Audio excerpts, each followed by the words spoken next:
Il est écrit dans Apocalypse le chapitre 12, le verset 11. Ils l'ont vaincu à cause du sang de l'agneau et de la parole de leur témoignage. Ils n'ont point aimé leur vie jusqu'à craindre la mort. Bien-aimés, la vie avec Christ est une vie de témoignage. Et une vie chrétienne sans témoignage est une vie sans impact. Shalom, chers auditeurs, chers internautes. Que Dieu vous bénisse depuis votre position, partout en Côte d'Ivoire et dans le monde. Nous sommes à votre émission préférée, MT, Mon témoignage. Je suis André Mobio, moniteur à l'Écodim de l'église César d'Anne-Mombo et ingénieur informaticien dans la vie active. Aujourd'hui, votre présentateur. Mais je ne suis pas seul. Je suis accompagné par une charmante demoiselle, la sœur Abékan Sephora, ici présente. Sephora, comment tu vas? Je vais bien, moniteur André, et vous-même?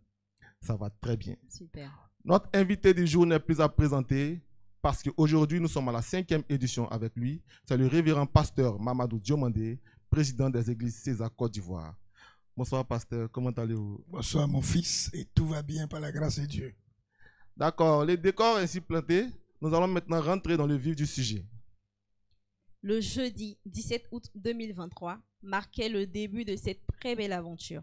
MT, Mon témoignage, qui est une émission très édifiante pour nous et qui nous permet d'apprendre plus sur la vie de notre leader, le pasteur Mamadou Diomandé, président des églises César Côte d'Ivoire, pasteur principal de l'église César Marcory Anne-Mombo.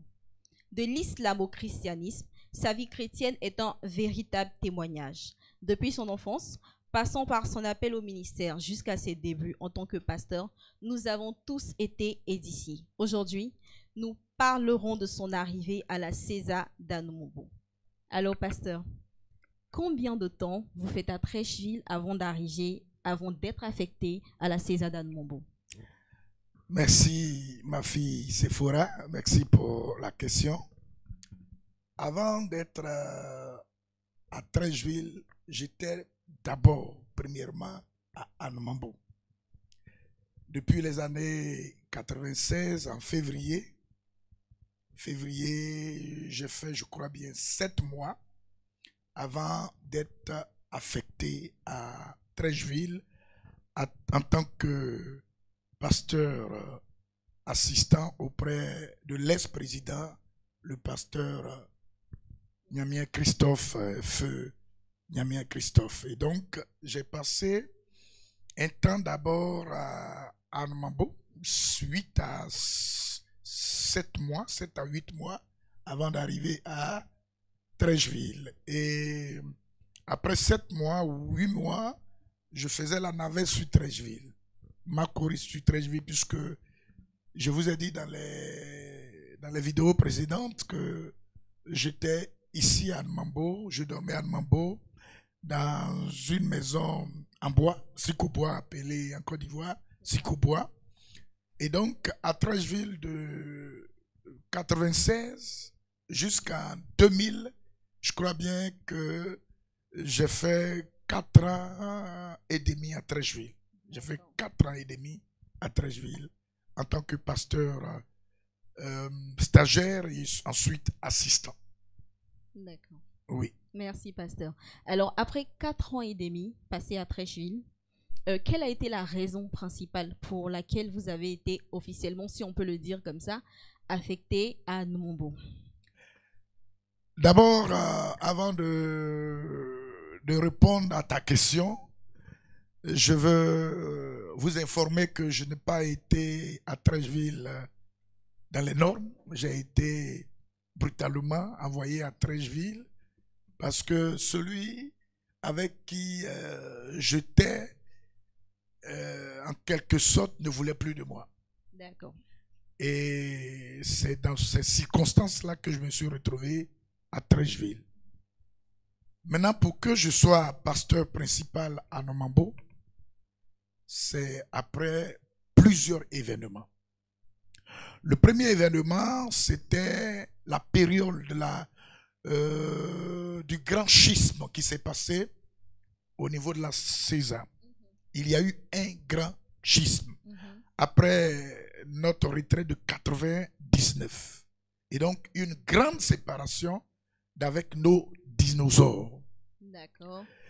Et quand cette séparation a eu lieu, il y a un pasteur Sinon, avant l'aspiration, il y a un pasteur qui a été affecté ici. Celui qui était ici avait été affecté ailleurs. Et donc, un autre était ici. Et d'ailleurs, c'est l'histoire autour de ce second qui est venu qui a provoqué le schisme. Et je crois bien que je suis venu ici précisément après les événements, des événements qui sont passés dans notre nation. C'est en 2000 que je suis venu affecté comme pasteur titulaire et principal à Anne-Mambo en 2000, sur l'ordre de feu mon président, le pasteur Christophe. Merci, pasteur. Et pasteur, lorsque vous avez entendu, je veux dire, vous avez eu la nouvelle que vous devriez être affecté à Noumombo, tout en sachant que vous étiez d'abord à Noumombo, vous êtes ensuite reparti à Treichville. C'est ça. Et vous apprenez finalement que vous seriez affecté à Noumombo en tant que pasteur principal. Lorsque vous apprenez cette nouvelle, déjà, quelle est votre première réaction? Ça a été une triste nouvelle. Triste nouvelle. Pas une triste nouvelle parce que je suis affecté en tant que pasteur titulaire. Et là, j'ai manifesté ça du vivant de mon patron. Une triste nouvelle parce que je croyais un bon débarras. Je croyais à un bon débarras. Il fallait se débarrasser. Une triste nouvelle parce que nos aînés ne nous ont pas fait confiance au départ. Ils ne nous ont pas fait confiance. Ils ont beaucoup fait confiance à des gens qui sont arrivés dans la mission d'ailleurs et d'autres congrégations qui ont accepté d'être dans la mission. Et donc, ils ont fait confiance à ces hommes qui ne connaissent ni d'Anam ni d'Ève. Et c'est l'un de ces éléments qui dirigeait ici. Et c'est sa présence qui a provoqué le schisme qui a eu lieu en 99, en 2000. Et donc, je n'ai pas voulu venir colmater les brèches de quelqu'un en qui ils ont cru. Et puis, finalement, des événements se sont passés. Donc, pour moi, c'était une triste nouvelle. Pour moi, c'était un mot facile, c'était de la foutaise. C'était de la foutaise. Alors, voilà. Donc, je ne voulais pas venir. Okay. Je ne voulais pas venir servir à Mambo. J'ai manifesté ce sentiment-là que je ne viendrai pas. Et je l'ai expliqué à mon ex-responsable pourquoi je ne viens pas. Parce qu'ils ne nous ont pas fait confiance. Ceux à qui ils ont fait confiance, qu'ils ont amenés ici, et leur témoignage ou leur passé les a rattrapés, eux-mêmes ou lui-même qu'ils viennent servir. Et donc, je ne pouvais pas et je ne voulais pas venir servir à Mambo. Je l'ai dit, je l'ai manifesté. Voilà. D'accord. Vous l'aviez manifesté. Est-ce qu'on peut savoir dans les actes, comment est-ce que vous l'aviez manifesté exactement? Oui. S'il y a des petites anecdotes. Bon, il faut dire que nous sommes polis. Hein. D'abord, nous sommes polis. C'est ça. Et quand nous ne sommes pas d'accord et contents, c'est dans la politesse. C'est dans la politesse que nous manifestons nos mécontentements. Et donc, nous avons dit, j'ai appelé mon supérieur, mon patron, je l'ai fait asseoir pour lui dire que je ne veux pas aller à Noumombo pour plusieurs raisons. C'est que vous ne nous avez pas fait confiance. On a passé devant vous comme des... On a été passé devant vous où vous nous avez regardé comme des sous-hommes. Vous n'avez pas eu confiance. Vous avez cru en d'autres personnes. Et maintenant que ces personnes à qui vous avez cru n'ont pas bien géré, moi, qu'est-ce que je peux faire, Mambo? Alors, je ne veux pas. Wow. Il a compris. Et ce jour-là, il m'a compris. Il m'a dit, tu as eu raison. Tu as parfaitement raison. Mais il faut aller parce que Anne-Mambo a besoin d'un serviteur de Dieu. Wow. Et sur le champ, ma réponse ne lui avait pas été donnée. D'accord. Comme tout bon sage d'ailleurs. Oui. Alors, pasteur, quand vous acceptez finalement de venir à Noumombo, quelles sont les mesures d'accompagnement? Et quand vous êtes à Nombo, où est-ce que vous logez? Est-ce qu'on vous accompagne comme on le fait avec des dons, avec des mesures d'accompagnement dignes d'envoyer quelqu'un sur un terrain? Bon, il faut que je vous informe que c'est un soupçon d'orgueil qui m'a amené à Nomambo. Je ne voulais pas venir et j'étais sûr de ma décision. Mais j'avais été envoyé et je suis rentré dans le bureau de mon patron pour lui donner son objet. Et puis, une phrase m'a traversé l'âme, l'esprit, la pensée et le corps. Il n'a pas dit qu'il est appelé. Nous allons voir de quoi il est capable. Wow. Et s'il ne veut pas, sinon il ne veut pas aller à Nomambo, c'est sa dernière chance. C'est sa dernière chance. Cette déclaration m'a traversé l'âme. Cette déclaration m'a traversé l'esprit. Il n'a pas dit qu'il est appelé. Nous allons voir ce qu'il peut faire. Il ira forcer à Nomambo. Et s'il refuse, c'est sa dernière chance. C'est cette phrase. Il était avec un bon nombre de pasteurs aussi, de diacres et d'anciens dans son bureau. Il n'a pas su que j'avais compris et entendu cette phrase. Quand je lui ai donné ce pourquoi il m'a envoyé, j'ai renchéri en lui disant, je vais à Nomambo aujourd'hui. Il faut que je sois à Nomambo. Tu m'as dit d'être à Nomambo, d'aller être pasteur là-bas, j'irai. Il était étonné, mais ma décision était prise. Parce que il n'a pas dit qu'il est appelé. Je ne me suis pas appelé. Je n'ai pas demandé, j'ai l'honneur à Dieu. Dieu m'a saisi. Et ça, c'est une phrase qui a fouetté mon orgueil, qui est rentrée dans mes entrailles. Ce n'était pas pour prouver que je suis appelé, mais c'était pour mettre Dieu lui-même devant ses faits. Lui qui m'a appelé pour qu'il soit témoin de l'appel qu'il m'a fait. C'est ça. Voilà. C'était un peu... Et donc, quand j'ai dit que je venais, il y a des événements dans le pays qui m'ont retardé un peu.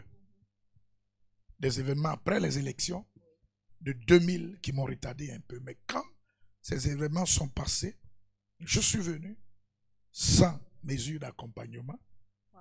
Je suis venu avec mon balichon. Je suis venu avec mon petit sac. D'accord. Et une église qui vient de connaître des difficultés et des problèmes successifs. Le schisme et le départ du second pasteur qui était là.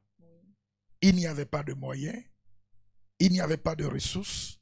On priait dans un endroit très dégueulasse. Je dirais pas propre et pas adéquat. Et donc, il fallait relever le défi.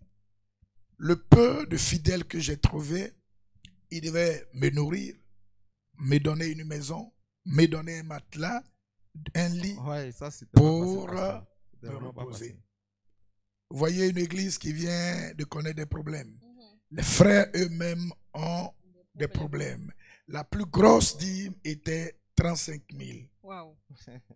Cette église, où je dirais, ce peuple, qu'est-ce que ce peuple peut faire de meilleur? Ils ont donné ce qu'ils pouvaient donner.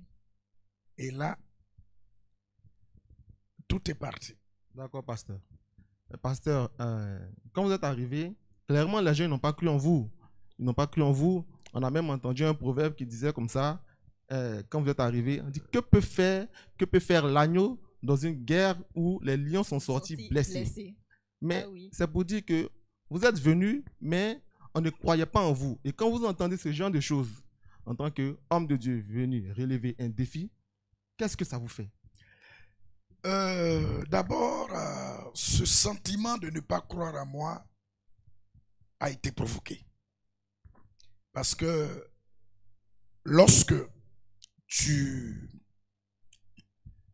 motives et tu donnes de la valeur à celui qui travaille avec toi, lorsque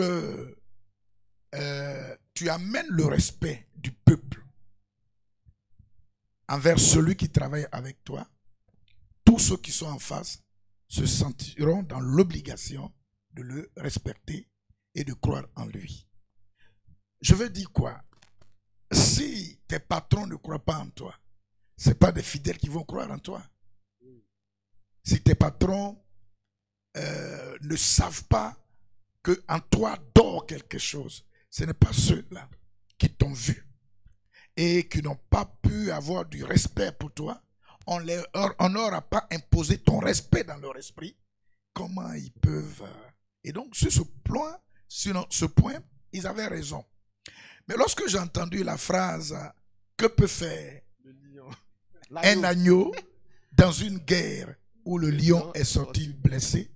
c'est aussi une phrase qui a fouetté mon orgueil. Comme la première qui disait « Il n'a pas dit qu'il est appelé, c'est sa dernière chance, on va voir ce qu'il veut, ce qu'il vaut. » Et donc, cette phrase « Que peut faire le lion, sinon l'agneau dans une guerre où le lion est sorti blessé ?» Le dimanche qui suit, ça a été mon thème. J'ai utilisé la phrase et dit au petit peuple qui était là, vous avez raison, ce que vous avez dit est tout à fait normal. Et ma joie, c'est que vous me hissez au même niveau que Christ que je ne mérite pas, parce que des volcans comme Élie sont venus, des hommes comme Abraham sont venus, des Moïse sont venus qui ont affronté des entités dans ce monde, n'ont pas pu sauver l'humanité, mais c'est Jésus, l'agneau de Dieu, qui a sauvé l'humanité. Donc, étant agneau, vous verrez ce que Dieu va faire avec cette petite église, avec ce noyau d'environ 7 personnes. Quand je dis 7 personnes, c'est 7 personnes fidèles, puisque ils étaient au nombre de 20 et quelques. Mais les 7 personnes fidèles, vous allez voir avec ce noyau, et je dirais que nous allons donner un temple, un bâtiment à la hauteur du Dieu que nous adorons. D'accord, pasteur. Et avec le travail que vous faites là, on voit réellement qu'il y a quelque chose qui s'est passé.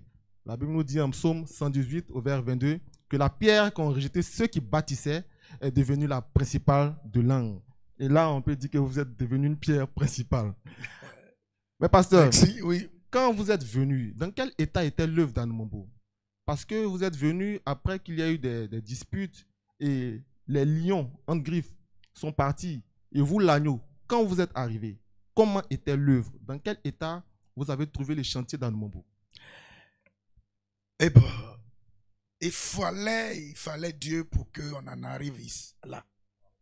Il fallait sa grâce, parce que vous voyez, des hommes de Dieu qui se séparent, pas après un dîner gala, mais après beaucoup de choses, après des histoires, après des palabres. Donc, entendez que d'autres, les mécontents, ou dans les mécontentements, il y a des malédictions, il y a des dénigrements, il y a des paroles lancées, il y a une campagne de dénigrement atroce qui a eu lieu. Simplement, ceux qui sont partis voulaient vaille que l'église soit fermée. Et il y a le premier groupe qui est parti. Il y a encore le second pasteur qui est parti, qui lui a amené aussi la même campagne de dénigrement. Et donc, j'avais affaire non seulement au premier groupe qui est parti, et la campagne menée pour que l'église ne soit fermée, et aussi le second qui est parti, sa campagne menée pour que l'église soit fermée. J'étais opposé à ces deux combats. J'étais opposé à ces je veux dire, à ce qui s'est passé, il fallait redorer le blason, l'image de l'Église. Il fallait amener aussi une campagne médiatique pour soigner l'image de l'Église et amener une contre-offensive pour dire ce qui est en train d'être fait n'est pas vrai, et aussi travailler pour que l'Église soit stable. Donc j'étais confronté à ces dilemmes, j'étais confronté à ces problèmes, j'étais confronté à ces multiples situations. Ça n'a vraiment pas été facile parce que venir dans un champ de mission aussi compliqué que celui que vous avez trouvé à Numambo, déjà les pasteurs sont partis, ils ont laissé un peuple.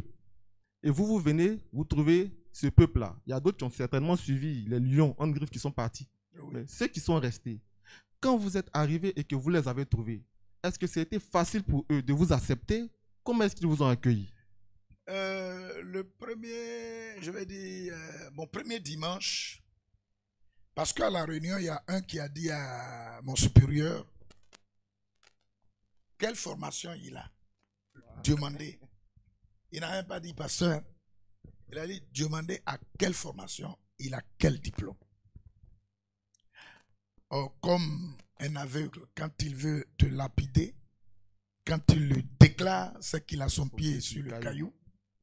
Tout le temps que je passais avec mon supérieur, je me préparais, je me formais en ligne, et au moment où ce problème de il n'est pas formé, il n'a pas un diplôme, je venais de recevoir un brevet de premier degré en théologie venant de la France suite à ma première formation.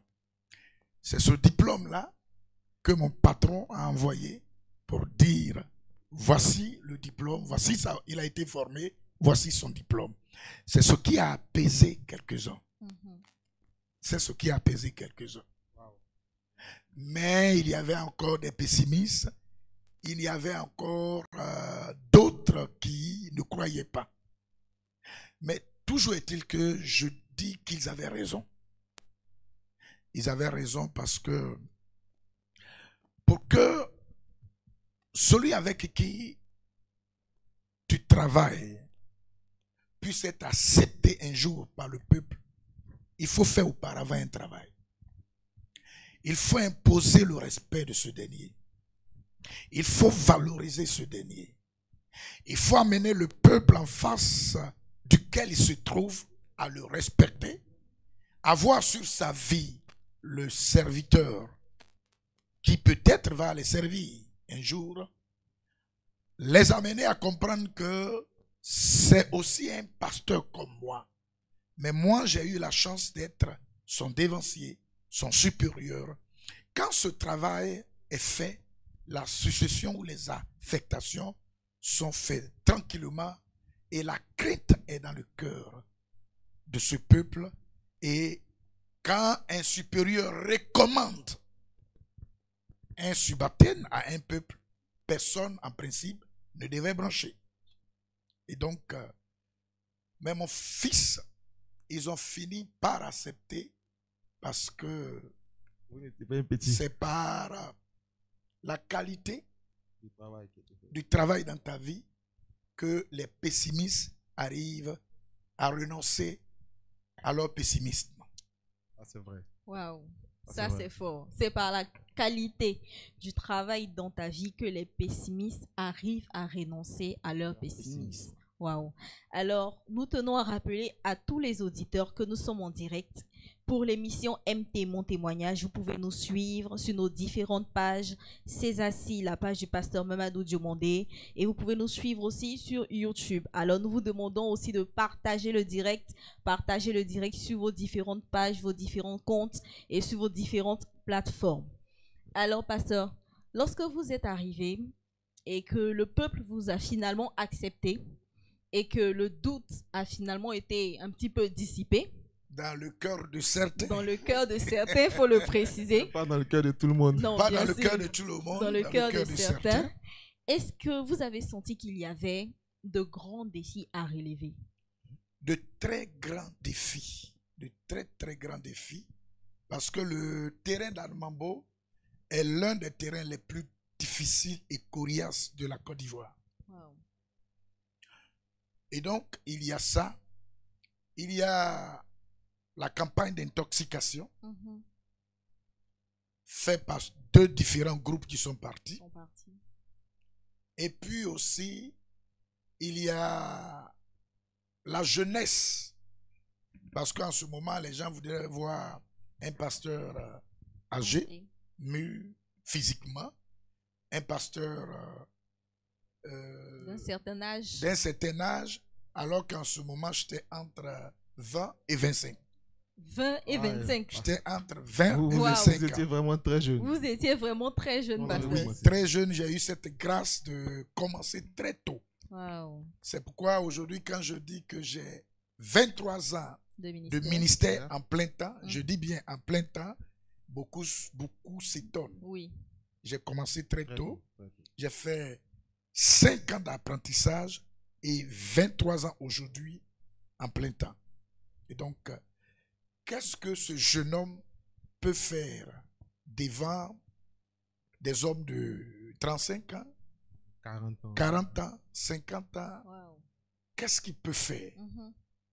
Mais comme le Saint-Esprit n'a pas son bébé, n'a pas son adolescent, quand il est dans ta vie, il est dans ta vie, et que tu sois bébé, que tu sois adolescent ou très jeune, il fait son travail comme il veut.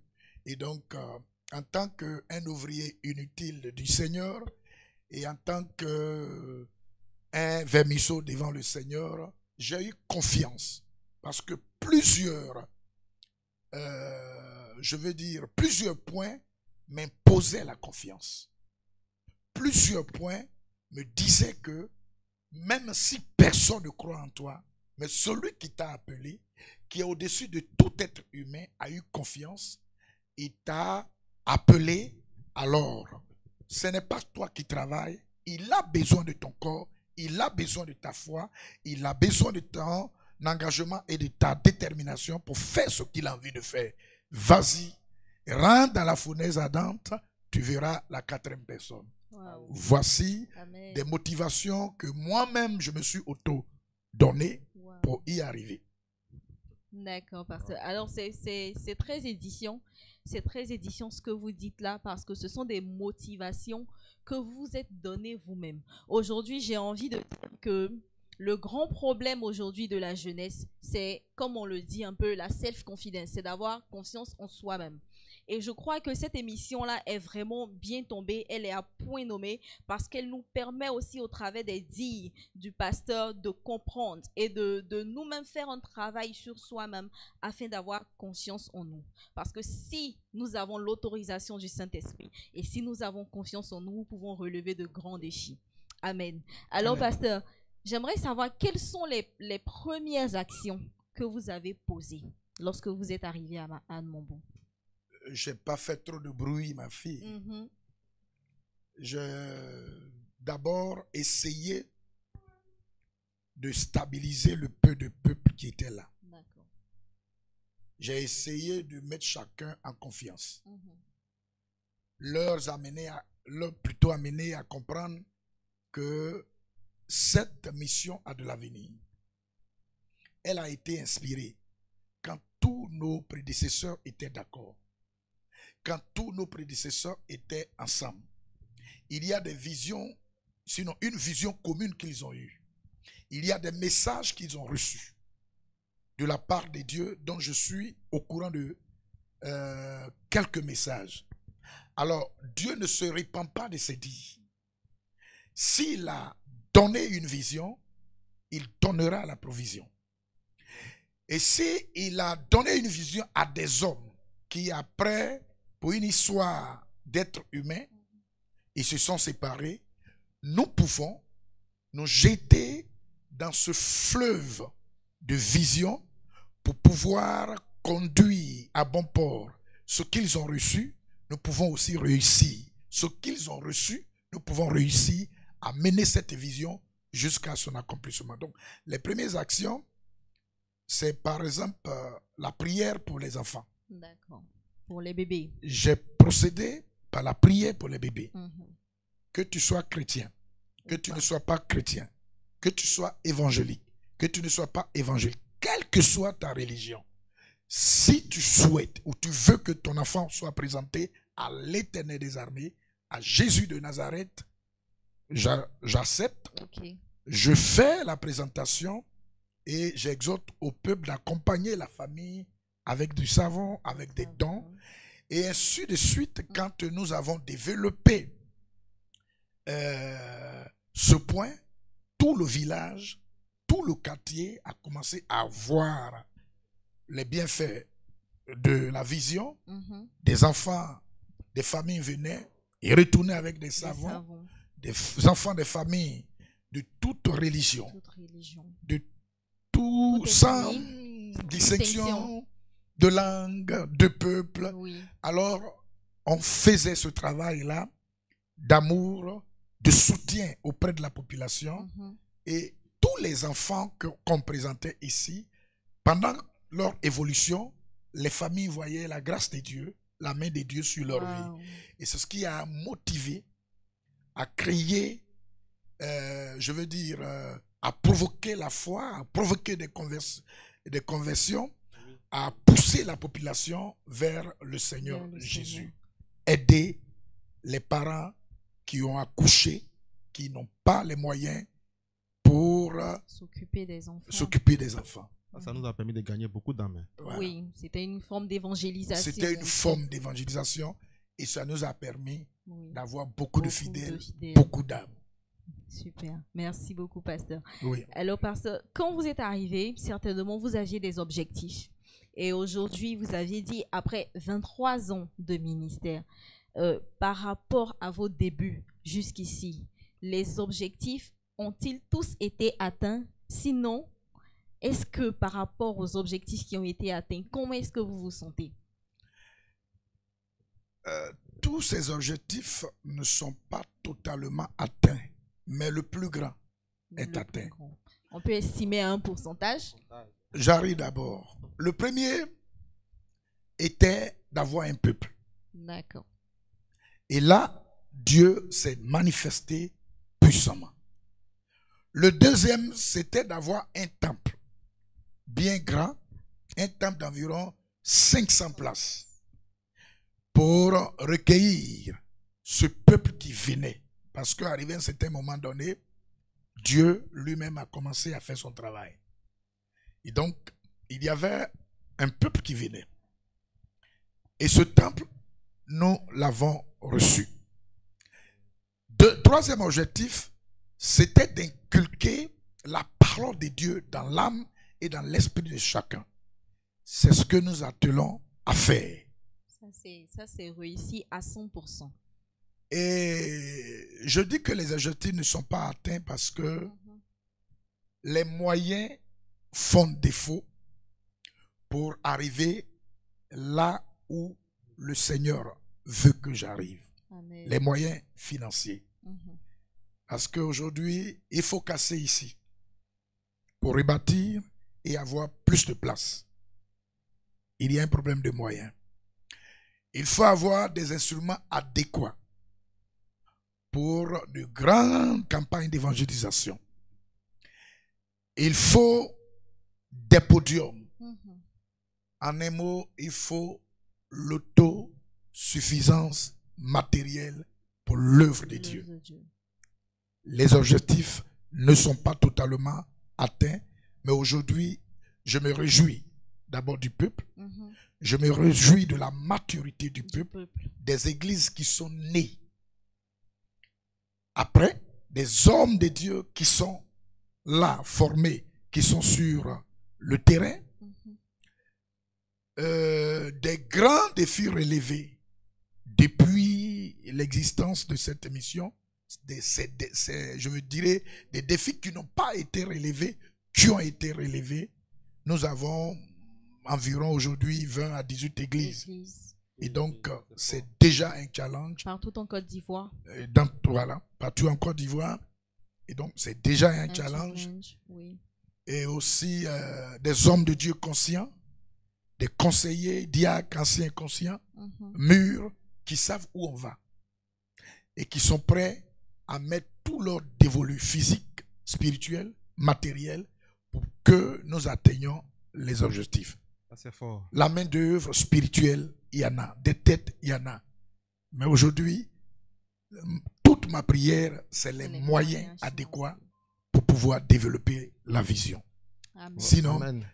à 40%, À 40%. À 40%. nous avons atteint des objectifs. Wow. À À 40%. 40%. À 40%. Oui. Vraiment, pasteur, quand on regarde un peu le travail que vous avez fait et tout ce que vous dites, on se rend compte que vraiment vous avez travaillé. Pour quelqu'un en qui les gens n'ont pas cru, pour quelqu'un qui est arrivé très jeune dans une mission ou dans un chantier qui était carrément délabré, vous avez vraiment travaillé. Avant de continuer, je vais lancer un appel à un appelé. Mhm. Ou même à un fidèle simple. Tout le monde autour de toi peut ne pas croire en toi. Yes. Ouais. Ton présent peut amener les gens à dire que tu es quelqu'un qui a raté ta vie. Yes. Ton présent peut faire dire aux gens des méchancetés sur toi. Mhm. Mais le seul qui tient ta vie est celui qui t'a appelé. Alléluia. Amen. Amen. Le seul qui a fait le meilleur dessein de ta vie est celui qui t'a appelé. Le seul qui sait qui tu vas devenir demain Mhm. est celui qui t'a appelé. Yes. Ne laissez jamais quelqu'un vous dire que vous êtes nul. Amen. Ne laissez jamais quelqu'un vous dire que vous n'allez pas réussir. Amen. Ne laissez jamais quelqu'un vous dire que vous êtes venu accompagner les autres. Amen. Ne laissez jamais quelqu'un vous dire, est-ce que Dieu t'a appelé ou est-ce que tu as reçu? Est-ce que tu as été bipé? Tu as été Est-ce que tu bipé. as Est-ce que été tu as été bipé? Est-ce que bipé? tu as été bipé? Est-ce que tu as été bipé? Il y a une foi que tout être humain doit avoir en soi-même. Yes. Il y a des objectifs que tout être humain doit se donner. Pendant ce brouhaha et pendant ces mépris, pendant ces méchancetés, pendant ces moments de, je dirais, de regard bizarre à mon endroit, je croyais à mon avenir.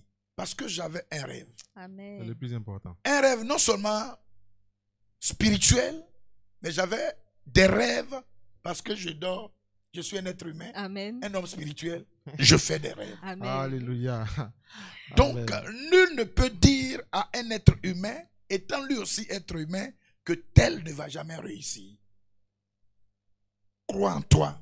Yes. Si c'est Dieu qui t'a appelé, celui qui t'a appelé et qui t'a donné une vision, te donnera toujours la provision. Amen. Amen, pasteur. Pasteur, pour... Un ministère, j'arrive, un ministère donné à un homme de Dieu, ce ministère a un être suprême Mhm. qui pousse et qui crée les conditions spirituelles. Mhm. À toi de croire pour que les conditions spirituelles étant déjà réunies, cela se concrétise et soit physique. Alléluia. Yes. Tout être humain n'est pas venu pour échouer. Amen. Amen. Wow. Aucun être humain n'a sur sa vie l'échec. Amen. C'est nos pensées et notre manière de croire qui nous conduit dans l'échec. Alléluia. Dieu est vivant, puissant. Amen. Quand on croit, quand on a la vie, il aura toujours de l'espoir. Amen. Amen. Wow. Vous suivez l'émission MT Mon témoignage avec le révérend pasteur Mamadou Djimandi. Pasteur, pour revenir sur cette histoire de croyance et de confiance, vous êtes venu à Numambo, vous l'avez dit, dans les années 2000, c'est ça? Mhm. Vous êtes arrivé très jeune. Est-ce que quand vous êtes arrivé comme un pasteur missionnaire ou directement comme un pasteur titulaire? Merci, c'est une très belle question. Très belle question. Vous savez, en 98, après l'étape du pasteur assistant, en ce temps-là, tous nos prédécesseurs étaient ensemble Et ça s'est passé toujours à Namambo. Ils m'ont fait passer du pasteur titulaire en pasteur assistant. Pasteur titulaire. Et autant pour moi. Pasteur stagiaire en pasteur assistant. Quand vous êtes arrivé directement, ou bien comment ça s'est passé? Entre 2000 et autant pour moi, en 1998. D'accord. Unanime. Mhm. Les 4 pasteurs ont fait de moi un pasteur assistant, un pasteur stagiaire, un pasteur assistant. Assistant. Ça, c'était à Nwambo? Ça s'est passé à Namambo et tout le monde s'est réuni à Namambo en 98. 98. Pour Pour vous faire passer du statut de pasteur stagiaire en pasteur assistant. assistant. Et donc, au fait, c'est ceux qui sont venus après qui n'ont pas suivi toutes ces étapes. Mais D'accord. ils m'ont fait suivre toutes ces étapes. Ok. Et c'est en 2000, comme il y avait le schisme. Et mon patron est resté seul. C'est après que d'autres sont venus. Et donc, il n'y avait personne pour envoyer. C'est pourquoi je dis toujours que c'était une punition pour moi. Il n'y avait personne pour envoyer.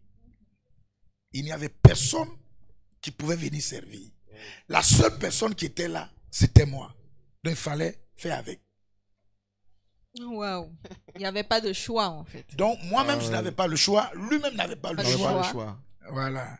Donc, c'est comme ça que je me suis retrouvé ici en tant que pasteur titulaire ici, mais assistant. À Dredgeville. Après. Parce que toutes les idées et toutes les, comme on appelle, les décisions venaient de lui. D'accord. Donc, j'étais son assistant, mais titulaire à Namambo. D'accord. Pasteur, mais sur quelle base ils ont décidé maintenant de vous donner le titre de pasteur titulaire à Anumambo? C'est par l'épreuve. Ils ont vu le travail que Le vous avez travail fait. qui a été fait et puis la stabilité de l'Église, parce que l'Église, après 1 an et demi, a commencé à être plus grande que là où j'étais. D'accord. D'accord. L'Église a commencé à être plus grande, plus étendue et sur le plan numérique, plus grande. Et donc, voyant le témoignage et voyant le travail, mon patron était obligé de me faire passer du pasteur assistant à pasteur titulaire. Wow. Donc, pasteur, là, on peut dire que vous avez fait vos preuves sur le terrain. Vous avez quand même parcouru toutes les étapes, pasteur assistant, donc pasteur stagiaire d'abord, ensuite pasteur assistant. Et après avoir fait vos preuves, vous êtes passé du titre de pasteur assistant au titre de pasteur titulaire. Maintenant, pasteur, maintenant que vous êtes le président de la mission César, c'est vous maintenant qui faites passer les pasteurs du titre de stagiaire à assistant, d'assistant à titulaire. Sur quelle base vous les nommez pasteur titulaire ou missionnaire ou pasteur assistant? Comment est-ce que ça se passe ici à la César, sous votre règne de président? Avant de répondre, je vais rendre hommage à mon ex-patron qui malheureusement a été rappelé à Dieu parce que il avait posé un acte très, très, très fort. En 1996, lorsque celui chez qui je faisais mon apprentissage ne voulait pas de moi, après 8 mois ou 7 mois passés, c'est lui qui m'a hébergé. C'est lui qui a dit je vais l'essayer.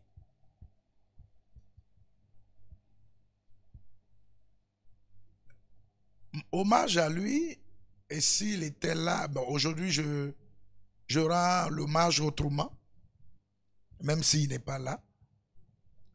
Mais dans ma vie, en tant que serviteur de Dieu, et avec toutes les épreuves que j'ai traversées, c'est une marque qui ne peut jamais disparaître dans mon esprit.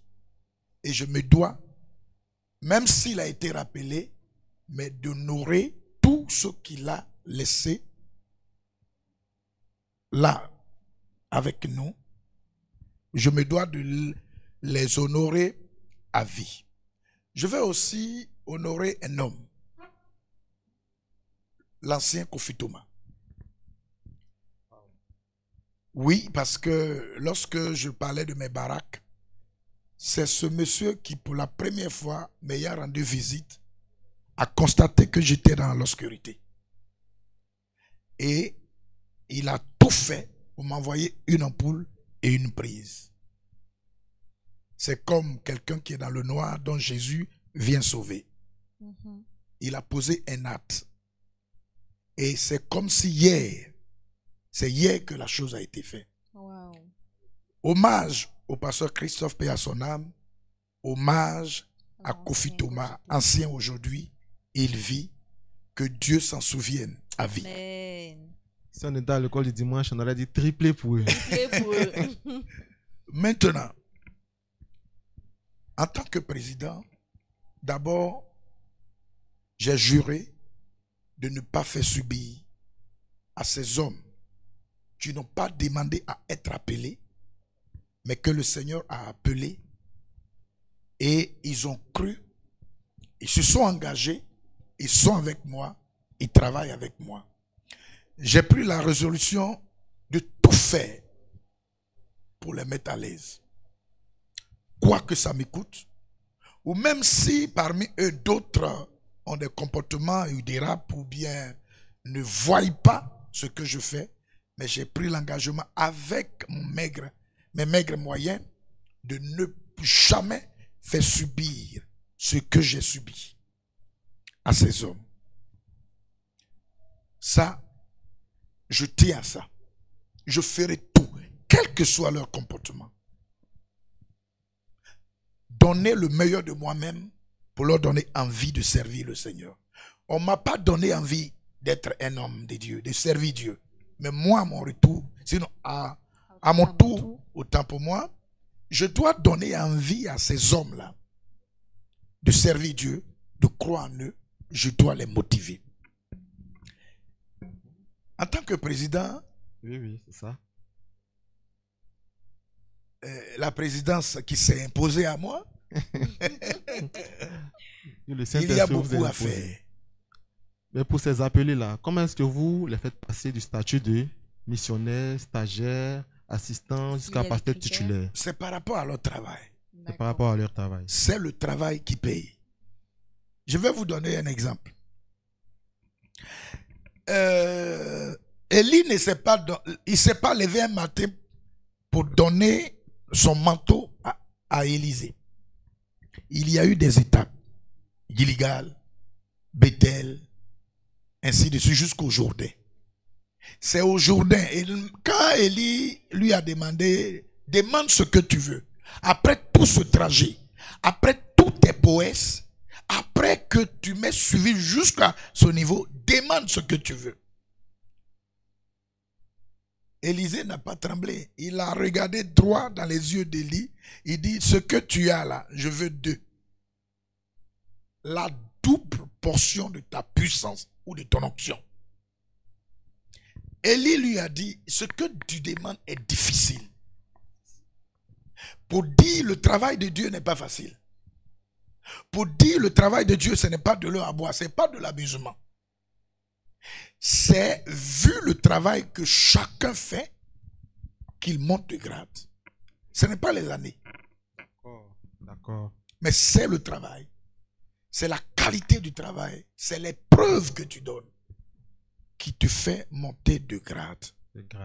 Il y a d'abord la formation théologie. Mais on peut te donner toutes les formations. Tu peux être docteur en théologie.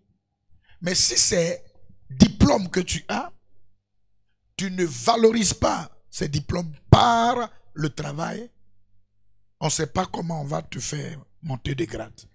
D'accord, pasteur. On voit que vous tenez au travail de vos appelés afin de les faire monter d'un grade à un autre. Oui. Parce que c'est une question personnelle que je voudrais vous poser. Lorsque vous dites que vous avez vécu vraiment difficilement lorsque vous étiez je ne vais pas dire appeler, votre période de stagiaire à pasteur N'aie titulaire, pas peur, j'ai vécu et des que vous ne voulez pas faire subir ça Oui. aujourd'hui à vos appelés. Mais parce que vous ne pensez pas que c'est parce que vous avez été suffisamment formé qu'aujourd'hui vous êtes à même de pouvoir diriger cette mission-là comme vous la dirigez maintenant. Et que si vous, je ne vais pas dire lésier, si vous êtes aussi tendre, Si vous vous facilitez, facilitez la tâche aujourd'hui à ceux que vous dirigez, est-ce que eux, à leur tour, ils seront en mesure de pouvoir diriger une œuvre comme vous d'aimez? Merci, mon fils Mobio André. Ce que les mentors, ce que les leaders doivent comprendre, ce n'est pas en ridoyant un être humain, en humiliant un être humain, en dépouillant un être humain de son autorité, qui est une formation. Élie n'a jamais exposé Élisée. Moïse n'a jamais humilié publiquement Josué. Qui encore? Jésus n'a pas exposé, Jésus n'a pas humilié ses serviteurs. Il n'a pas dit n'importe quoi à ses serviteurs. Quand il dit par exemple à Pierre, arrière de moi Satan, il voyait dans le monde spirituel un esprit qui parlait au travers ou à travers Pierre. Donc tous ces hommes ont eu une manière de former, de faire de Pierre ce que Pierre a été. Paul a eu la manière de faire de Timothée ce que Timothée a été. Mais pas rudoyer Timothée, pas rabaisser Timothée, pas déshabiller Timothée, et pas... et au contraire, l'apôtre Paul, dont tout le monde croit qu'il est dur, a pris son temps. Quand tu lis bien les épîtres de Timothée, sinon les épîtres dédiées à Timothée, quand tu lis bien, c'est quelqu'un qui valorisait. C'est quelqu'un qui encourageait et qui boostait celui. Et d'ailleurs, même des fois, il appelait mon enfant légitime. Il appelait Timothée mon enfant légitime. Il y a une manière de former. Il y a une manière d'amener des hommes, des appelés à être travailleurs, à bosser et à ne pas aimer la facilité. D'accord, pasteur. C'est vrai. Mais ça se voit à l'école. Les maîtres les plus doux envers les élèves ou les professeurs les plus doux envers les élèves, ces professeurs ont un rendement très, très, très, très grand. Le pasteur, c'est un papa poule. Si on était dans le monde habituel, on va dire le pasteur, c'est un papa poule. Il a beaucoup d'amour pour ses appelés, il a beaucoup d'amour pour ses fidèles. Il faut d'ailleurs manifester de l'amour pour celui avec qui tu travailles. L'œuvre de Dieu n'est pas facile. Tu as des gens et des jeunes gens, des hommes même qui sont âgés que toi, qui travaillent avec toi. Il faut avoir de l'amour. Seulement, il faut être rigoureux. Mais pas la rigueur aveugle. Mais leur démontrant que c'est vrai, je cause avec vous, on rit. Il n'y a pas de différence entre supérieur et subalterne. Mais devant le travail, chacun doit savoir ce qu'il doit faire. D'accord, pasteur. Vous êtes certes un papa poule, mais vous vous attendez à des résultats de la part de vos appelés. D'accord, pasteur, que Dieu vous bénisse. Et vraiment, on comprend mieux votre traitement envers vos appelés. Pasteur, on va maintenant rentrer un peu dans votre vie privée. Oui. Avec votre permission. On a la permission. S'il vous plaît. Bon, il s'agit de quelle vie privée d'où vous voulez rentrer? On va commencer doucement. Pasteur, en quelle année vous êtes marié? En 2001. En 2001. À vous le 7e mois 2001. 2001. Maintenant, pasteur, pour nous qui sommes à la César depuis longtemps, nous savons que votre femme est la petite sœur du feu, le président Damien Christophe, votre ex-patron. La question que nous nous posons, comment s'est fait votre branchement? Comme on le dit. Hein? Votre connexion. Je ne sais pas où vous voulez m'emmener, mais il n'a jamais accepté ça. Ah, le président n'a pas accepté. Il n'a jamais voulu ça. Et puis, le premier jour, il a entendu, parce que nous, l'éducation spirituelle que nous avons eue et notre formation ne nous permettait pas de faire des avances aux sœurs en n'importe quelle pièce. Donc, j'ai délégué un pasteur pour aller le voir. La première fois que je lui ai fait cette déclaration, il est rentré dans tous ses états. Je l'ai vu ce jour-là très nerveux. Le président n'a pas apprécié. Mais au fait, Diomandé est un homme. Yes. Quand je déclare que je veux quelque chose, les obstacles, à moins qu'on me dise, on ne veut pas. Aussi longtemps tu ne m'as pas dit que tu ne veux pas, je suis accroché à ma demande. Amen. Amen. Amen. Amen. C'était un peu la question que je voulais poser. La seule chose que je voulais savoir, qu'on me dise qu'on ne veut pas. D'accord. Et il n'a pas dit qu'il ne voulait pas Il ne ouvertement. m'a pas dit, il n'a pas eu le courage de me dire, mais je sais qu'il n'a jamais accepté. Est-ce qu'il était le seul à ne pas accepter ou bien il y avait des murmures, les gens... Comment Non. est-ce que les gens ont pris ça? Il était le seul. Sinon, à part lui, l'entourage était parfaitement d'accord. Pas l'entourage, mais je sais que la famille, la majorité était d'accord. La D'accord. majorité était d'accord. Certainement qu'il voyait Mais le futur. lui, j'ai aussi su qu'il avait raison parce que peut-être que les gens diront que il a favorisé. Voilà, c'est ça. Les gens diront qu'il a favorisé. Mais moi-même, là, qui ai fait ma demande, je sais qu'il n'a jamais Il n'a accepté. jamais favorisé. Oui. Ah, d'accord. Il n'a jamais accepté jusqu'au jour J. Il y a eu des événements qui se sont passés. Je veux dire que si on n'était pas fait pour être appelé, moi-même, l'environnement allait m'amener à renoncer. Tout le décor était planté pour que je renonce. Mhm. Pasteur, L'environnement, Pasteur, vous êtes un conquérant. tout Un ce qui conquérant. s'est passé. Au fait de nature, on est des hommes. D'abord, je vous dis que je suis O positif au vrai sens du mot. Amen. Un vrai O positif. Le sang chaud. Le sang chaud, mais le Saint-Esprit a dilué. Mais aussi, je suis quelqu'un, quand j'ai donné ma parole, si tu ne m'as pas dit non, Mhm. ou si tu n'as pas fait tout pour m'empêcher, je suis sur cette parole, parce que le seul à me dire non, et puis je rebouche chemin, c'est Dieu. Yes. D'accord. Pasteur, je vais profiter du micro. Encore une fois. D'habitude, c'est vous qui posez ce genre de questions quand vous êtes à la chaire. Aujourd'hui que j'ai la grâce d'attraper le micro, je vais profiter pour poser la question. Pasteur, lorsque vous avez vu votre femme actuelle, actuellement Madame Diomandé Rita, qu'est-ce qui vous a poussé à dire elle et moi on peut aller ensemble? Bon, merci. C'est une très belle question. Hein. C'est une très belle question. Vous savez, cette décision a été prise entre 0 et 29 ans. Pasteur, non, nous on n'a pas compris la réponse là. Entre 0 et je veux dire que je n'avais pas 30 ans quand je prenais cette décision. D'accord. D'accord. J'avais dans ma vie plusieurs trous à combler et à remblayer.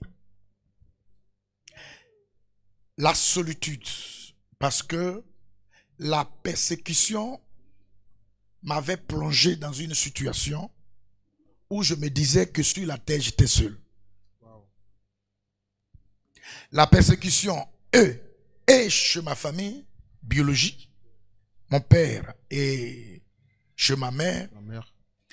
Et puis, le fait que je n'ai pas grandi avec ma mère.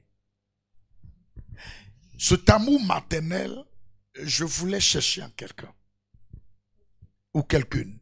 Ok. Et puis, en dehors de cela, je n'ai pas aussi vécu avec mon père comme il se doit. Donc, des fois, j'avais un vide. Et aussi, ce qui est un peu aussi truc, c'est que je n'avais jamais eu une amie comme ça, Proche. proche, même un ami.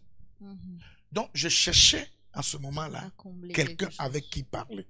Ouais. Parce que tout ce qui se passait faisait que je me retenais de me confier à mes supérieurs. Je me retenais de me confier à tous. S'ils sont, il y a deux qui sont là. Je ne me suis jamais confié à qui que ce soit. Donc, j'avais besoin de quelqu'un à qui me confier. Donc, aujourd'hui, quand quelqu'un veut se marier, il regarde le physique. Il regarde peut-être la famille, d'où sort la fille. Moi, j'avais besoin d'un être qui peut me comprendre, qui peut accepter ce que je suis, ma misère, ma pauvreté, et aussi toutes ces humiliations que j'ai connues, qui m'ont amené à me recouvrir sur moi-même. Je voulais quelqu'un qui pouvait m'accepter au niveau où je suis et m'aimer tel que je suis. Alléluia. Amen. Très bon choix. Waouh. Voilà Que d'émotion. ce que j'ai trouvé. Je ne suis pas allé sur la base d'un physique. Je ne suis pas allé sur la base d'une famille aisée ou bien d'une diplômée, quelqu'un qui a tous les... Non, non. J'avais besoin, il ne serait-ce qu'un être humain qui puisse me comprendre, m'accepter, accepter toute ma misère et ma pauvreté. Parce que en ce temps-là et en ce moment-là, il fallait vraiment être quelqu'un ou quelqu'une qui, je vais dire, qui Tu as du cœur. a un cœur pour accepter Ouais. d'aimer un homme comme moi. Ouais. Donc voilà, Oui. quand tu as le pied, tu es boiteux, que tu tombes sur quelqu'un qui aime ton pied boiteux, donc tu fais avec et tu vas avec. C'est ça. Voici comment la personne va combler ce vide. grand vide dans ma vie. Amen. On va tirer notre chapeau à Madame Diomandé. Oui, oui. Alors, pasteur, quand vous voyez votre femme, c'est vrai, c'est la petite sœur de l'ex-président de la mission. Comment est-ce que vous l'abordez pour la première fois? Comment est-ce que ça se fait? Je ne l'ai pas abordé. Je me suis approché d'un homme de Dieu. Et à l'homme de Dieu, je lui ai dit de dire à mon patron que je veux prendre sa soeur. Que je veux prendre sa soeur. Et aussi, j'ai dit à l'homme de Dieu d'aller dire à Madame Diomandé, appelée autrefois Rita, que je la veux. D'accord. Donc c'est un homme de Dieu qui a joué Waouh. ce travail et ce rôle. Je ne me suis pas approché personnellement pour dire voilà ceci. D'accord. Je ne me suis pas approché. D'accord, pasteur. Donc, vous ne vous êtes pas approché. Et en fait, ce que je veux savoir, c'était dû à quoi? Est-ce que peut-être c'était dû au fait que vous étiez dans la position d'un futur homme de Dieu, vous étiez déjà pasteur, c'était dû à quoi en fait? Je bénis le Seigneur Jésus qui m'a fait grâce d'avoir une éducation biblique et spirituelle bien approfondie. Je suis heureux d'avoir eu pour base dans les églises d'Assemblée de Dieu. Je suis heureux d'avoir eu comme mentor le pasteur Nagaro Jérémie et des pasteurs qui étaient sous son ordre dans la région où j'étais, le pasteur Luc, le pasteur Athanase et le dernier était le pasteur Seri Monoko Ferdinand. En ce moment-là, aucun même si tu es pasteur, tu n'avais pas le droit de t'approcher d'une femme pour dire je t'aime. D'accord. Non. Il fallait passer par des personnes mûres, des personnes interposées, des responsables, les gens qui sont mariés, des hommes de Dieu, des diacres ou des anciens. Il fallait passer par eux comme intermédiaires pour jouer ce rôle. Donc, j'ai pu lui dire quelque chose après la dot. Après la dot. Oui. Après la dot. Oui. C'était une question de principe et de procédure. Oui. Et on a eu contact comme ça. Je vais dire qu'elle a été auprès de moi quand les parents devraient la connaître. J'ai des parents à Yopougon ici qui devaient la connaître. Donc j'ai demandé permission. Et nous sommes allés saluer nos parents, et sinon mes parents à Yopougon. Puisque la semaine qui suit, ils devaient venir faire la dot. Il fallait voir la fille. C'est ça. Qui veulent venir faire sa dot. C'est ça. D'accord, pasteur. Alors, vous êtes marié le 7e mois 2001, c'est ça? Et après le mariage, quelles étaient les conditions de vie après le mariage? Après le mariage, oui, nous avons passé 3 bonnes années terribles. Wow. Terribles. Mais la grâce qu'elle avait, c'est qu'elle pouvait rentrer en famille de temps en temps pour manger. La grâce qu'elle-même elle a eue, c'est qu'elle pouvait rentrer en famille. Sérieusement, pasteur? Pour manger. Sérieusement, parce que l'église me donnait combien? Wow. 15 000. Wow. Wow. 15 000 par mois. En 2001. Et puis, 15 000 par mois, j'étais dans un entrée couché avec elle. 15 000 par mois, ça va à partir de 2001. 15 000 par mois, on va dépenser combien par jour? Donc, voici, on a passé, je me souviens, nous avons passé 1 mois, même pâte dentifrice. Il n'y en avait pas. Wow. Manger. Bon, moi, je me débrouillais, puisqu'elle ne supportait pas, à préparer du riz et puis mettre un peu de piment dessus pour manger. Du riz sans huile, un peu de sel, mais elle ne supportait pas. C'est au 30e du mois que Dieu s'est souvenu de nous. C'est à partir de là que tout a commencé à se décanter. Donc, on a passé 3 années, dans une situation difficile. Moi, je n'ai pas cette culture de m'approcher vers les fidèles pour dire j'ai tel problème, je n'ai pas mangé à la maison, ma femme et moi, on ne mange pas. Je n'ai pas cette culture-là. Ce qui fait que jusqu'à aujourd'hui, après 23 ans, aucun fidèle aujourd'hui ne peut dire le pasteur était dans telle situation, il est venu vers moi et puis m'a fait telle demande. Donc, on a vécu 3 ans de galère. Wow. En plus de mes années de galère, plus de vos propres années de galère. Mes années de galère, elle est venue, elle a fait 3 ans. Mais pour elle, était allégée parce qu'elle pouvait se retrouver en famille. Mais moi, j'étais là. D'accord, pasteur. Alors que le but, en fait, que vous recherchiez dans le mariage, c'était de combler le vide. Donc, durant ces 3 premières années, moi, ce que je voudrais savoir, est-ce que le vide que vous recherchez à combler, est-ce que ça a été fait? Bon, à moitié.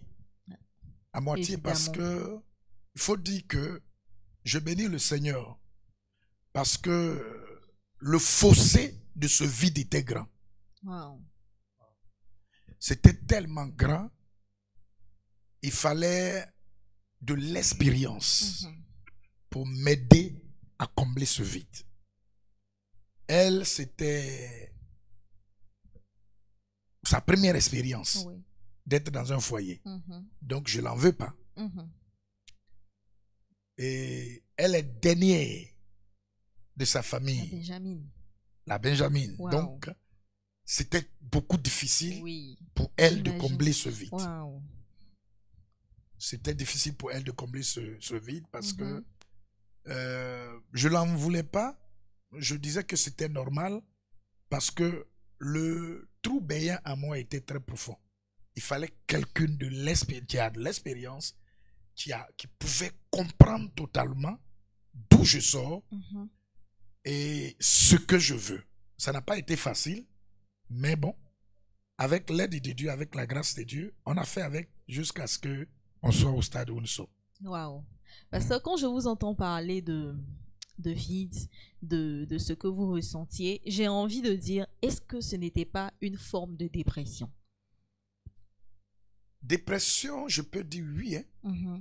Dépression, je peux dire oui parce que les séquelles sont là aujourd'hui. Quelqu'un qui n'a pas vécu CPN, je n'ai pas fait avec ma maman, ni avec mon père. Et puis, les moments non seulement avant ma conversion, j'ai vécu ces méchancetés avec les personnes chez qui j'étais.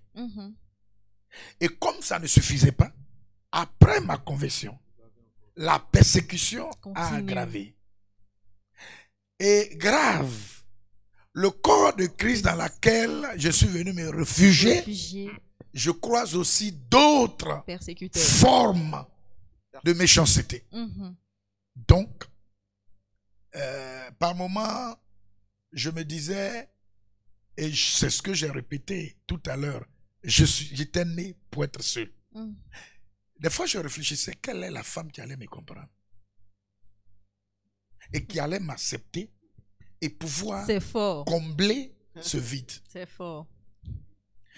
Parce que elle en a souffert un peu parce que je pouvais être à la maison et puis venir au temple, passer toute la nuit. Étant marié? Oui. Really, pasteur? Parce que des fois, j'avais besoin de temps vide. Et des temps seuls, même jusqu'au jour d'aujourd'hui. J'avais besoin de temps seuls. Je prends la voiture, je peux sortir, aller, rouler, faire des distances d'au moins 200, 300 km et revenir. Parce que je dis que c'est ce qui a fait que les gens pensent que je suis insensible en face des réalités, en face des deuils. Et où j'ai tellement vécu des choses que mes larmes sont devenues très chères. Ça ne soit pas comme ça. D'accord, papa. Et dites-moi, après tout ce que vous avez vécu, est-ce que quand vous êtes marié, vous n'avez pas senti un peu de regret? Si peut-être j'avais attendu le temps que ma situation soit un petit peu correcte, en voyant la situation dans laquelle peut-être vous aviez mis votre femme et tout. Vous savez, je ne fais pas partie des hommes qui regrettent ces actes. Moi, j'assume. Je ne regrette jamais les actes que je pose. Tel ça se présente ou tel ce que je fais devient peut-être, je veux dire, quand ça devient difficile ou même peut-être intenable, moi, j'assume mes actes. Wow. M'asseoir pour dire, mais qui m'a amené à faire ça? J'assume. Et je fais avec. Et comme Dieu est dedans, et on a l'habitude de dire, il y a Dieu dedans. Il y a Dieu dedans. Je me réfère à lui. C'est ça. Abraham a posé des actes, il a assumé. Élie, sinon David a assumé. Chacun assume ses actes. Et moi, j'assume mes actes. Amen. Je ne m'en fonds pas. Et puis, je ne m'arrête pas pour dire si je savais.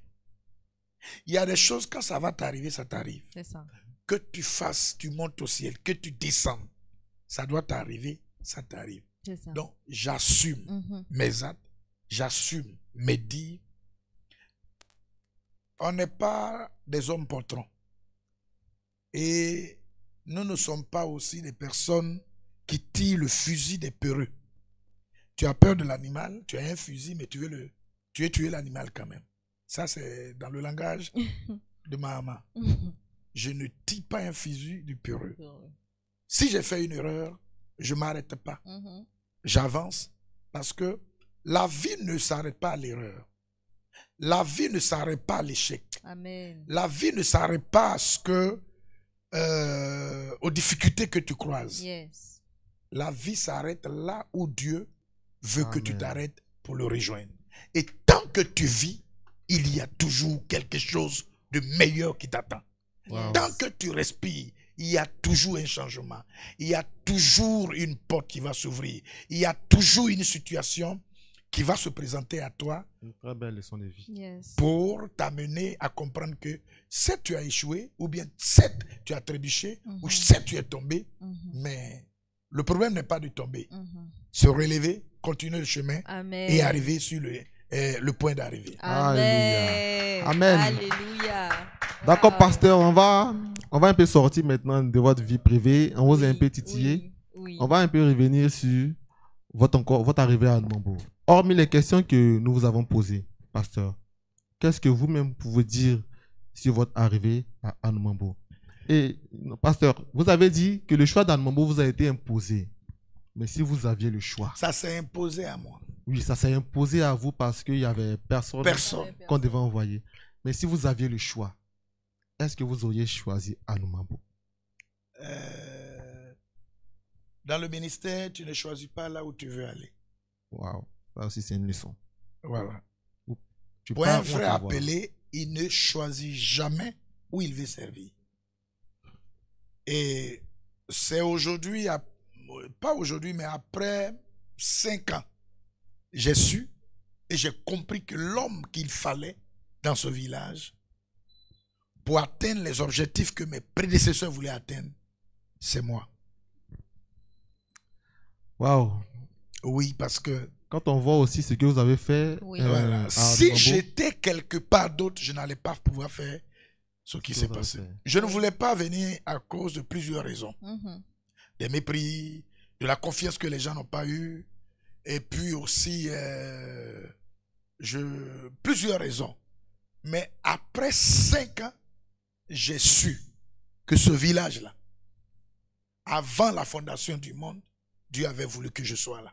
Alléluia. Pasteur, pour rebondir sur ce que vous venez de dire, quel conseil vous pouvez donner aux jeunes appelés qu'on affecte sur les champs d'émission? Mhm.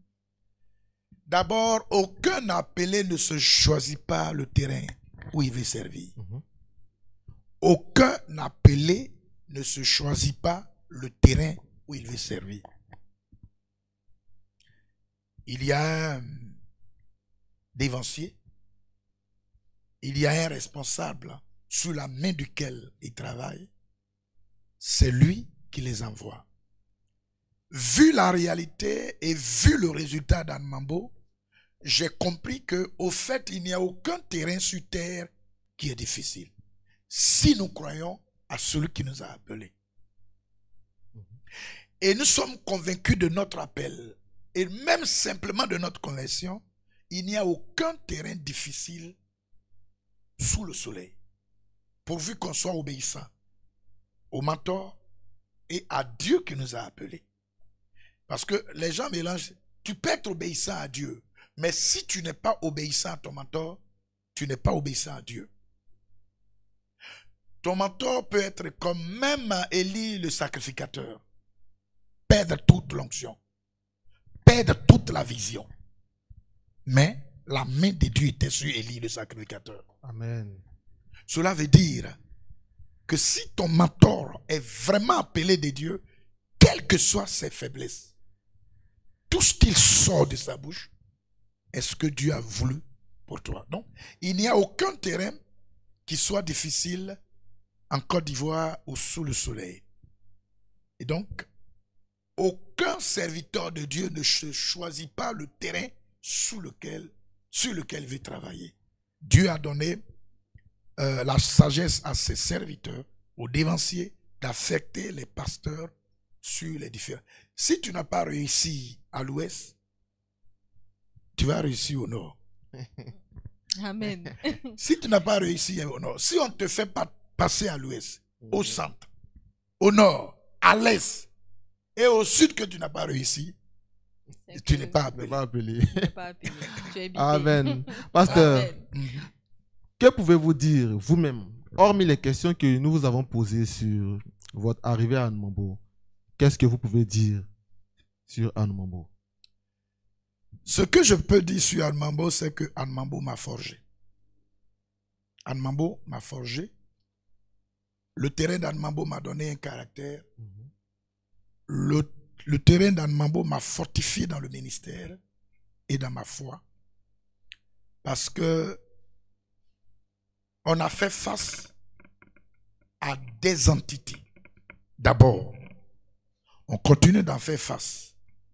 Mais pour que nous puissions arriver là où nous sommes, il fallait avoir la foi et être vraiment appelé. Sinon, le résultat, peut-être que je ne serais pas là en train de vous parler. On allait parler de moi au passé. J'ai tout affronté spirituellement sur ce terrain. J'ai tout connu spirituellement sur ce terrain. Et je sais que aujourd'hui, n'importe quel terrain sur lequel se trouvent des occultistes ou des mystiques ou même des agents du diable, je n'ai pas peur et je ne crains pas. Amen. Amen. Donc le terrain d'Anne Mambo m'a forgé. Pourquoi ça m'a forgé? Parce que Anne Mambo aussi est l'un des terrains sur lesquels la conversion est difficile. Très difficile. Il y a beaucoup d'églises là, évangéliques. Il y a, avant que je n'arrive, il y a beaucoup d'églises qui étaient. Mais pour que nous soyons aujourd'hui là où nous sommes, pas de controverse. Jésus est Seigneur. Alléluia. Amen. Amen. Pas de controverse. Jésus est Seigneur. Et sa seigneurie est partout, même dans la maison des plus grands occultistes au monde. Dans la maison des plus grands féticheurs au monde, la seigneurie de Jésus est totale. Donc, ce que je retiens de ce terrain ou d'Anne Mambo m'a forgé, Anne Mambo m'a donné un caractère et Anne Mambo a fait qu'aujourd'hui, avec Dieu, avec sa grâce, j'ai un nom. Amen. Alléluia. Amen. Amen. Alors, pasteur, aujourd'hui, nous entendons le pasteur Mamadou Djoumandé sur les réseaux sociaux.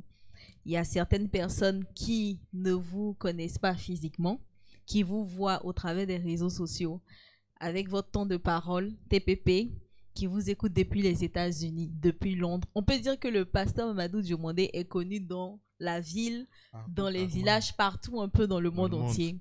Grâce aux réseaux sociaux. Grâce aux réseaux sociaux. Alors, pasteur, quels sont vos sentiments face à cette renommée?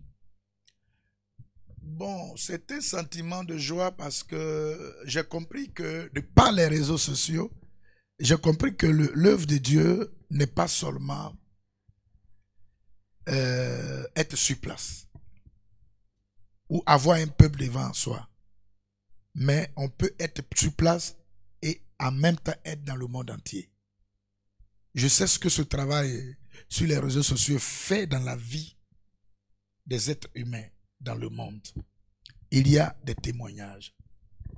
Je bénis le Seigneur parce que il m'a utilisé pour pouvoir, ou il continue de m'utiliser pour pouvoir imposer sa vision et puis son œuvre dans le monde entier, permettant à des femmes et à des hommes, au bout d'autres mers, de comprendre que l'évangile est puissant, capable de les atteindre sans voir celui qui donne l'évangile physiquement. Amen. Mais le Saint-Esprit les utilise pour sauver, pour bénir. Amen. Et puis pour fortifier, motiver et consoler. Amen. Amen. Amen. Merci Notre beaucoup, émission pasteur. du jour tire à sa fin. Voilà, nous allons maintenant faire un tour d'étape pour que chacun puisse donner son mot de fin.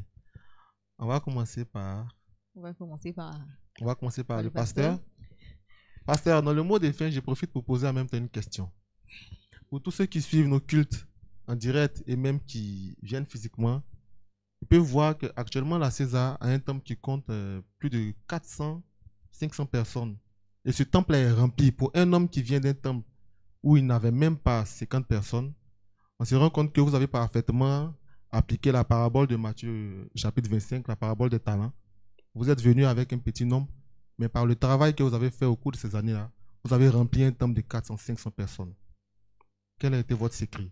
Ça va en même temps être votre mot de fin. Le temple, même en réalité, très bien rempli, prend 700. 700 personnes. 700 personnes. On a fait des cultes. Ici, on s'est retrouvé plus dehors, 1020. Effectivement. Et je veux dire que aujourd'hui, l'effectif réel, si nous avons l'espace, l'effectif réel tourne autour de 1000. Tout autour de 1000. Et mon mot de fin est simple.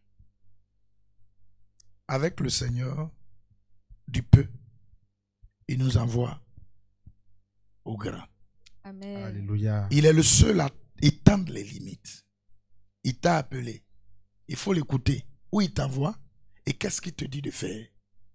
Si tu as reçu à savoir où il t'envoie et ce qu'il te dit de faire, c'est pas ta force, c'est pas ton intelligence, c'est pas ta connaissance, c'est pas ton bagage intellectuel. Il n'utilise que ton corps, il n'utilise que ta disponibilité et ta foi pour travailler. Amen. Amen. Donc, la seule chose que je peux dire avec Dieu, un ministère n'échoue jamais. Amen.